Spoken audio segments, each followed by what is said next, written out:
Hello दोस्तों। पिछली class में मैंने आपको जो पास्ट कंटिन्यूस था उसके बारे में समझाया था। किस प्रकार से कंपटीशन में क्वेश्चन आते हैं, उसमें व्हेन और व्हाइल बहुत ही इंपॉर्टेंट होता है। आज हम पढ़ेंगे पास्ट परफेक्ट। पास्ट परफेक्ट होता क्या है, यानी पिछली जो घटना होती है वो पूरी तरीके से यानी समाप्त हो चुकी हो। कैसे? जैसे मैं जयपुर जा चुका था। अब यहाँ जो पास्ट परफेक्ट होता है उसमें दो घटनाएं साथ साथ चलती है। किस प्रकार से चलती है? जैसे डॉक्टर के आने से पहले, डॉक्टर के आने से पहले मरीज मर चुका था। मरीज का काम पूरा हो चुका, उसके बाद कौन आता है? डॉक्टर आता है कि मरीज तो पूरा हो गया, और फिर कौन आता है? डॉक्टर आता है। तो इसमें यही है, डॉक्टर के आने से पहले मरीज मर चुका था। तो इसमें दो अलग अलग घटनाएं पूरी तरीके से होती है। अन्य टेंसों की तरह इसमें भी चार फॉर्मूले होते हैं। सबसे पहले आता है अफर्मेटिव सेंटेंस। अफर्मेटिव सेंटेंस का फॉर्मूला होता है subject plus helping verb had plus verb की third form plus object plus ETC. यही है अफर्मेटिव का formula. Subject plus helping verb है हैड प्लस वर्ब की third form plus object plus ETC. Negative में अपन को ज्यादा कुछ नहीं करना। सबसे पहले सब्जेक्ट, फिर हेल्पिंग वर्ब, फिर नॉट, फिर वर्ब की third form plus object plus etc. ये हो गया इसका नेगेटिव सेंटेंस। इंट्रोगेटिव सेंटेंस में केवल हेल्पिंग वर्ब को पहले ले आओ, फिर सब्जेक्ट लगा दो, फिर वर्ब की third form object plus ETC, और अंत में क्वेश्चन मार्क चिन्ह का प्रयोग कर देते हैं। और फोर्थ होता है interrogative negative sentence. Helping verb plus subject plus not plus verb की third form plus object plus ETC, और अंत में क्या लगा देते हैं? क्वेश्चन मार्क चिन्ह। इसका मतलब अफर्मेटिव याद हो जाएगा। तो चारों फॉर्मूले आपको याद हो जाएंगे। क्या है? Subject plus helping verb had plus verb की third form plus object plus ETC. अब यहां पर जो हेल्पिंग वर्ब है वो एक ही है केवल, और केवल कितनी है? एक है। कौन है वो? हैड। अब हैड है तो सभी कर्ताओं के साथ, ऑल सब्जेक्ट्स के साथ हेल्पिंग वर्ब के रूप में हैड का ही प्रयोग करना है। किसके साथ? सभी कर्ताओं के साथ या सभी सब्जेक्ट्स के साथ केवल और केवल हेड का प्रयोग करना है, और उसके साथ वर्ब की थर्ड फॉर्म का प्रयोग करना है। अब इसका उपयोग किस प्रकार से होता है? क्योंकि जो पास्ट परफेक्ट होता है उसमें से ज्यादातर क्वेश्चन ही कंपटीशन में आते हैं। तो ध्यान से इसको समझना किस प्रकार से इसके क्वेश्चन को सोल्व करते हैं। इसका एडवर्ब के रूप में नहीं होता है। इसमें देखो क्या जुड़ा हुआ होता है। यदि वाक्य आफ्टर से जुड़ा हुआ हो, देखो ध्यान से, यदि वाक्य आफ्टर से जुड़ा हुआ हो, आफ्टर के बाद स्पेस आ जाए तो उसमें लिखते हैं हैड प्लस वर्ब की थर्ड फॉर्म। ध्यान से देखना, यदि वाक्य आफ्टर से जुड़ा हुआ हो और स्पेस आ जाए तो हैड प्लस वर्ब की थर्ड फॉर्म का प्रयोग कर देते हैं, और फिर वर्ब की सेकंड फॉर्म का प्रयोग करेंगे। आफ्टर आ जाए, आफ्टर के तुरंत बाद हैड प्लस वर्ब की थर्ड फॉर्म का प्रयोग करेंगे, फिर वर्ब की सेकंड फॉर्म का प्रयोग करेंगे। और यदि मान लो आफ्टर बीच में आ गया तो इधर क्या आ जाएगा? हैड प्लस वर्ब की थर्ड फॉर्म का प्रयोग कर देंगे, और इधर है वो वर्ब की सेकंड फॉर्म का प्रयोग करेंगे।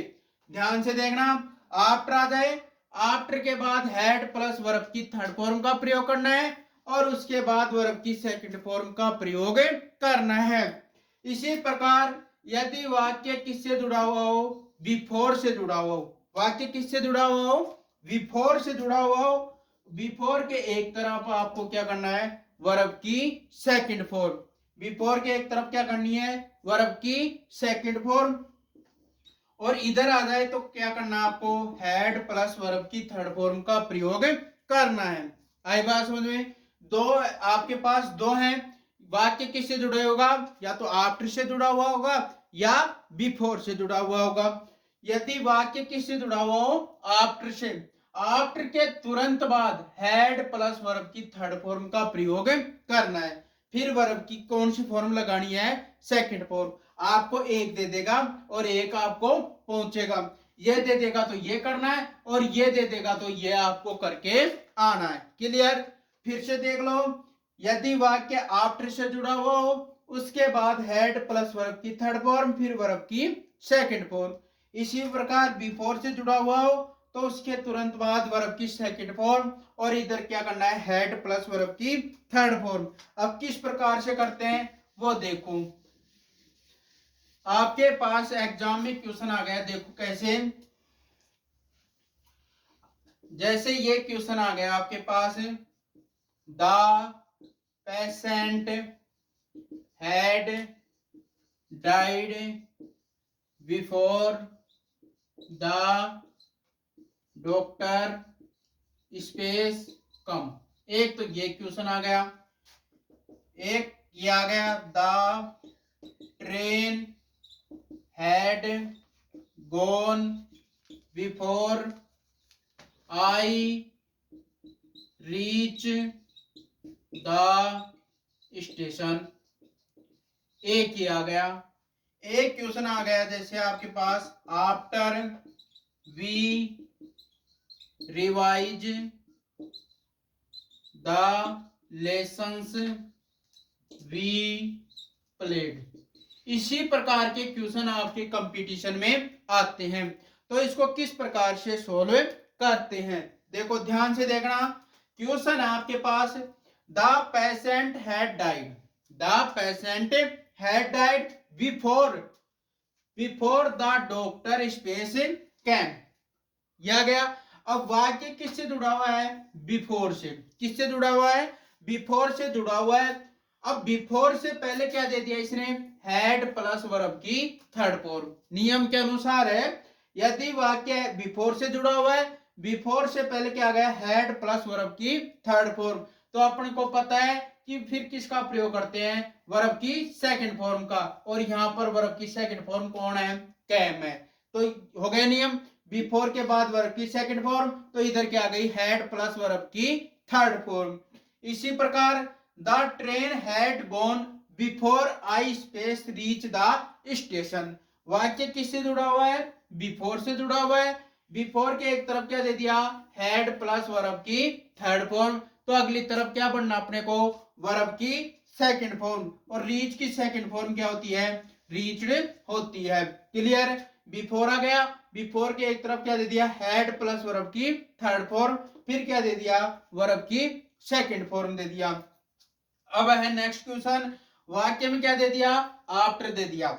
आफ्टर के बाद स्पेस दे दिया, द लेसन वी प्लेड। अब प्लेड क्या होती है? वर्ब की सेकंड फॉर्म होती है। अब यहां पर आफ्टर दे दिया, आफ्टर वाला नियम अपने को पता है, आफ्टर के तुरंत बाद हैड प्लस वर्ब की थर्ड फॉर्म आती है, फिर वर्ब की सेकंड फॉर्म आती है। अब यहां पर क्या लगाएंगे? हैड और रिवाइज की थर्ड फॉर्म होती है रिवाइज्ड। हो गया। अपन ने नियम बताया कि यदि वाक्य आफ्टर से जुड़ा हुआ हो तो हैड प्लस वर्ब की थर्ड फॉर्म, फिर सेकंड फॉर्म का प्रयोग करना है। और यदि वाक्य बिफोर से जुड़ा हुआ हो, उसके आगे वर्ब की सेकंड फॉर्म, और उसके बाद या उसके बाद हैड प्लस वर्ब की थर्ड फॉर्म का प्रयोग करना है। क्लियर? ये था बिफोर और आफ्टर का, और इसी से जुड़े हुए ज्यादा क्वेश्चन आते हैं। एक मैंने बताया था, यदि वाक्य में क्वेश्चन आ गया, मान लो आपके पास, if you space work hard you would have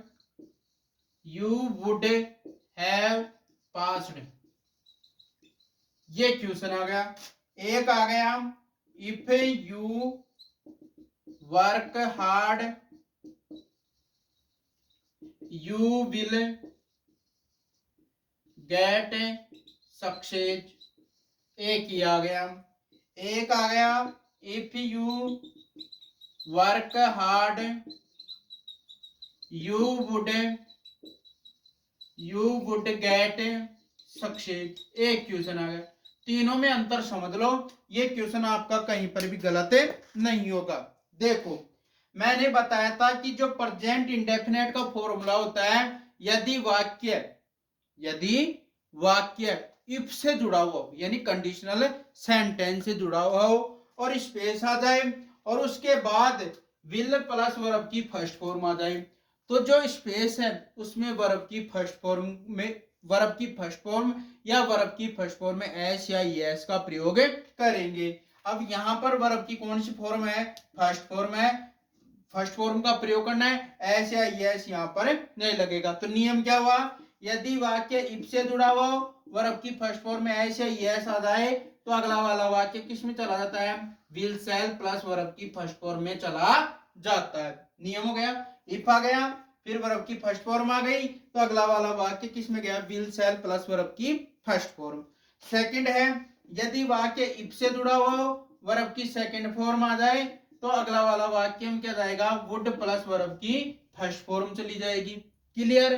तो यहाँ पर देखो, if you space work hard you would आ गया और वर्ब की कौन सी फॉर्म आ गई? फर्स्ट फॉर्म आ गई। तो यहाँ पर क्या करना है बताओ? वर्ब की सेकंड फॉर्म। तो ये हो गया, if you worked hard you would have get success. Third question किस प्रकार से होता है? देखो, यदि वाक्य इफ से जुड़ा हुआ हो, फिर स्पेस आ गया हो और अगला वाला वाक्य किस में गया?